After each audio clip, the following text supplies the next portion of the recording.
Assalamualaikum warahmatullahi wabarakatuh. Welcome back to my channel. Untuk video studying section kali ini kita akan belajar pelajaran informatika. Materi untuk hari ini adalah materi mengenai komponen dalam perangkat teknologi. Jadi di sini kita akan belajar komponen-komponen apa saja yang ada di dalam perangkat teknologi. Untuk itu, siapkan buku catatan kalian, siapkan alat tulis kalian, catatlah materi yang Pak Guru sampaikan. Nanti hasilnya langsung dikirim ke Pak Guru ya. Oke, tanpa basa-basi, kita langsung ke materi. Ya, ini adalah materinya, komponen perangkat teknologi, part 1, informatika untuk kelas 7. Kita mulai saja.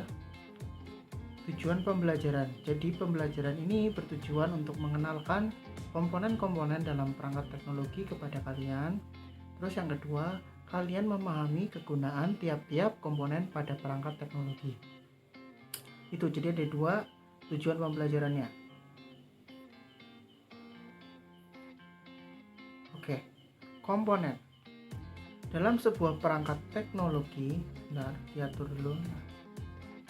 Dalam sebuah perangkat teknologi terdiri dari 3 komponen. Seperti materi sebelumnya yang di pengantar informatika kemarin, kalian sudah tahu kalau teknologi itu ada hardware dan software. Nah, sekarang kita di sini ada 3 macam. Yang pertama ada hardware, software, dan brainware. Hardware itu adalah perangkat keras, jadi bahan-bahan atau perangkat teknologi yang bendanya padat. Kalau software atau perangkat lunak adalah sebuah program di dalam hardware. Sementara brainware adalah otak berarti yang punya otak siapa? Manusia. Jadi brainware adalah manusia yang mengendalikan teknologi. Jadi secara keseluruhan teknologi itu ada 3 komponennya, hardware, software, dan brainware. Hardware tidak bisa berjalan tanpa software. Software juga tidak bisa berjalan tanpa brainware atau tanpa manusia. Seperti itu. Kita geser ke sini. Oke. Hardware. Aja ya. Hardware atau perangkat keras merupakan perangkat yang dapat dilihat, dapat disentuh secara langsung, lalu terdiri dari input, output, perangkat pendingin, perangkat penyimpanan, sama disk optik. Itu hardware. Jadi kalau kalian melihat benda-benda teknologi yang dapat kalian sentuh, dapat kalian pegang, dan bentuknya nyata, itu namanya hardware. Hardware sendiri ada hardware berupa input atau berguna untuk memasukkan data. Lalu juga ada output yang berarti untuk menghasilkan atau hasil pengolahan data tadi dikeluarkan dari perangkat teknologi. Lalu ada perangkat pendingin, itu gunanya untuk maintenance atau pemeliharaan perangkat saja. Ada kayak kipas pendingin seperti itu. Karena alat-alat teknologi cenderung akan panas bila digunakan. Lalu ada perangkat penyimpanan. Ada juga disk optik. Nah, nanti kita akan belajar di part 1 ini, kita akan belajar tentang hardware-nya dulu. Oke.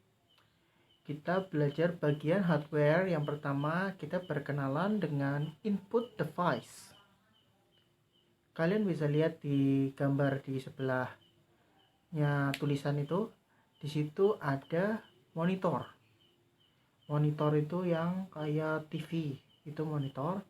Terus di sebelahnya monitor yang kotak gede itu adalah CPU atau prosesor.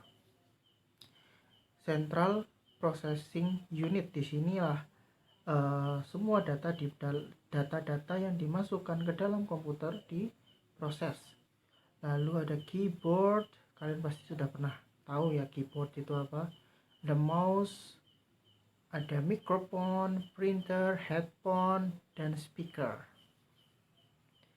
Keyboard digunakan untuk memasukkan data berupa huruf dan angka. Jadi keyboard termasuk ke dalam input device atau alat untuk memasukkan data. Lalu ada mouse.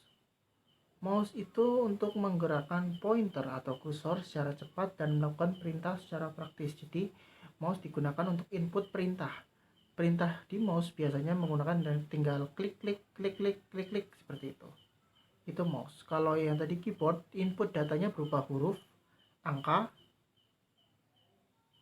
dan kita bisa mengetik untuk huruf-huruf itu untuk menjadi kalimat. Terus ada mikrofon. Mikrofon itu alat yang berfungsi untuk memasukkan suara. Jadi kalian mau memasukkan data berupa suara, kalian menggunakan mikrofon, nanti suara kalian akan masuk dan terekam di dalam komputer. Seperti itu. Habis input device, selanjutnya ada namanya output device. Apa yang terdiri dari output? Tentu saja kalian bisa melihat output di sini ada printer dan juga speaker. Dan ada juga monitor. Ini. Output device terdiri dari printer. Nah, printer tadi yang ini.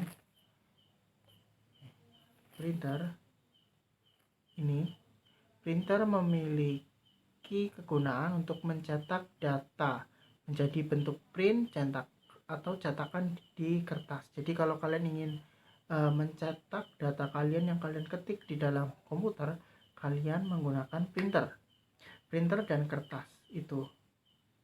Jadi hasil tulisan kalian yang masih dalam bentuk data di dalam komputer berubah menjadi bentuk cetak menggunakan printer.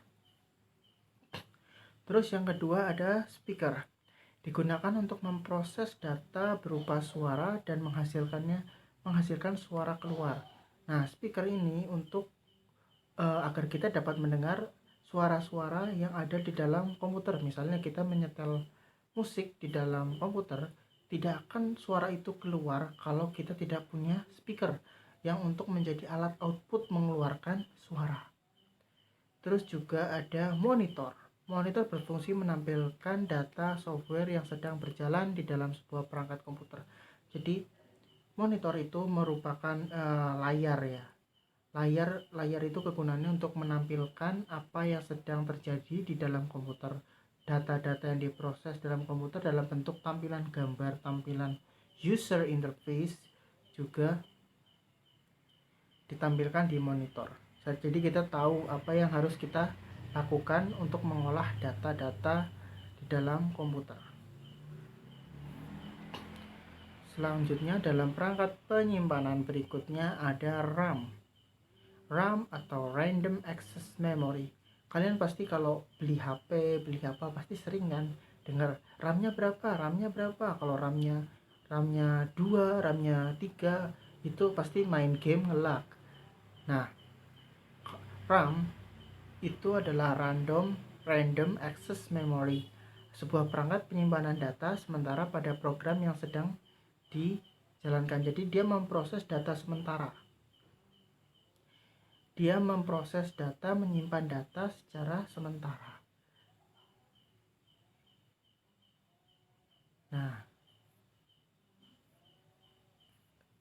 Sementara. Terus kemampuan RAM untuk menyimpan dan memproses data yang sedang berjalan. Semakin besar RAM, maka semakin besar kemampuan RAM untuk menyimpan dan memproses data yang sedang berjalan. Jadi semakin besar RAM, komputer atau HP kalian tidak akan nge-lag karena penyimpanannya sangat besar untuk memproses sebuah data. Jadi semakin besar dia itu cepat ngolah datanya. Seperti itu. Itu RAM.